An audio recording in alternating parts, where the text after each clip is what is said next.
Hello everybody, I'm Vishnu from It'sMeVishnu and welcome back to my YouTube channel. In this video, I'm going to be teaching you about cells. But before I start, make sure you subscribe and turn on the notification bell so you can be the first person to watch newly uploaded videos by me. So let's start. Cell variation.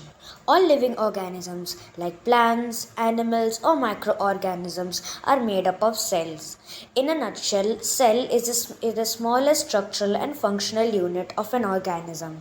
Cells vary in terms of number, shape, and size. Now let's discuss each of these variations. Variation in number. Organisms whose body consists of a single cell are called unicellular organisms. Some examples of such organisms are amoeba, paramecium, euglena, and bacteria. In unicellular organism, the single cell itself can perform all vital activities such as feeding, respiration, reproduction, and movement. Thus, this single cell can survive independently. On the other hand, organisms whose body consists of multiple cells are called multicellular organisms. In such organisms, similar cells are grouped together to perform specific functions. Most plants and animals, including human beings, are multicellular. Variation in shape. Different cells carrying out different functions exist in different shapes. They can be disc shaped, polygonal, rectangular, branched, or even irregular. The shape of particular cell depends on the specific function it performs. Let's look on some examples. Muscle cells. They help in movement through contraction and expansion. Hence, they are thin and long. Nerve cells carry messages between different parts of the body of the brain or spinal cord. Hence, they are elongated in shape. Variation in size. Most cells are microscopic and cannot be seen with the naked eye. Cell size may vary from a micrometer to a few centimeters. The smallest cells are bacteria, which generally range in size from 0.1 to 0.5 micrometers. The largest cell is the egg of an ostrich, which is 170 millimeter in diameter. Nerve cells are believed to be the longest cells in the human body. Prokaryotic and eukaryotic cells. The cells of certain organisms lack a well-defined nucleus. Instead, they contain genetic material floating in the cytoplasm. Such cells lack a well-defined nucleus surrounded by a nuclear membrane are called prokaryotic cells. Organisms that have such cells are called prokaryotes. Examples of prokaryotes are bacteria and blue-green algae. On the other hand, cells that have a well-defined nucleus are called eukaryotic cells. Organisms that have such cells are called eukaryotes. All organisms apart from bacteria and blue algae are eukaryotes. Viruses are neither eukaryotes or prokaryotes and fall in a different group. Cell structure. Let us learn the cell structure in detail. Cell membrane. A cell membrane is the outermost covering of the cell which protects the cell and demarcates it from the other cells. It is a porous membrane and is permeable. This means that the cell membrane allows certain substances to pass through while restricting the absorption of other substances. Plant cells have an additional layer outside the cell membrane called the cell wall. The cell wall is made up of cellulose and is tough and rigid, giving shape to the plant cells. Animal cells lack the cell wall. Cytoplasm.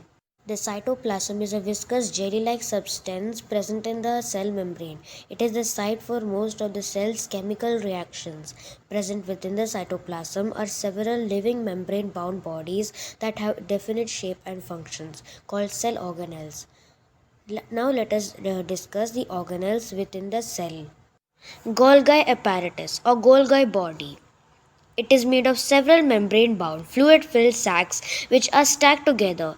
It is responsible for the packaging and transportation of fats and proteins. It also helps in the formation of lysosomes. Vacuole.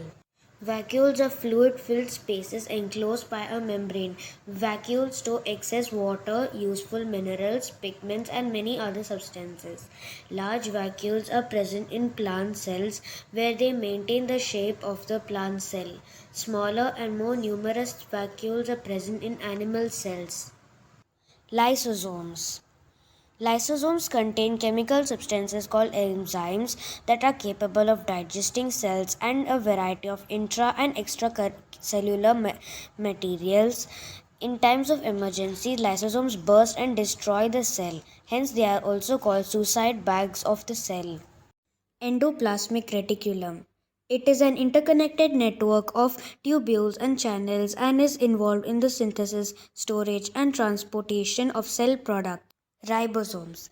Ribosomes are small granular structures found scattered around the cytoplasm.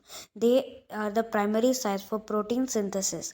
Ribosomes are sometimes found attached to the surface of the endoplasmic reticulum. Such a type of endoplasmic reticulum is called rough endoplasmic reticulum. On the other hand, smooth endoplasmic reticulum does not have attached ribosomes. Mitochondria. These are also double membrane bound spherical or rod shaped bodies. They act as sites of energy production and are therefore called the powerhouses of the cell. Plastids. Plastids are double membrane bound organelles which are present only in plant cells. They are spherical or ovoid in shape and bear certain pigments that have a specific role to play in the functioning of the plant. Depending on the pigment color, plastids are of three different kinds: chloroplasts, chromoplasts, and leucoplasts. Chloroplasts contain the green pigment chlorophyll which helps plants in making food. Chromoplasts contain green pigments that give color to fruits and flowers. Leucoplasts are colorless and store food in the form of carbohydrates, fats, and proteins. Centrosomes. These are present only in animal cells. Centrosomes initiate and regulate cell division. Nucleus. The nucleus is considered to be the brain of the cell. It is a spherical body surrounded by a double membrane called the nuclear membrane. This membrane bears many pores called nuclear pores. Within the nuclear membrane lies the semi-solid nucleoplasm, which contains several thread-like fibers called chromatin fibers. These fibers carry genes which transfer the characteristics of a cell to the new cells that are formed during cell division. The nucleus also bears one or more rounded granules called nucleolus. The nucleolus is an important site for the protein synthesis. Plant and animal cells. Now let us differentiate between plant cells and animal cells. In plant cells, cell wall is present, while in animal cells, cell wall is absent. In an animal cell, the cytoplasm is dense, while in a plant cell, the cytoplasm is not as dense as in the animal cell. In a plant cell, the vacuole is singular and large, while in an animal cell, there are numerous vacuoles, but they are small in size. In a plant cell, plastids are usually present, while in an animal cell, plastids are absent. In a plant cell, centrosome is absent, while in an animal cell, centrosome is present. Thanks for watching. Don't forget to subscribe to my channel. Bye.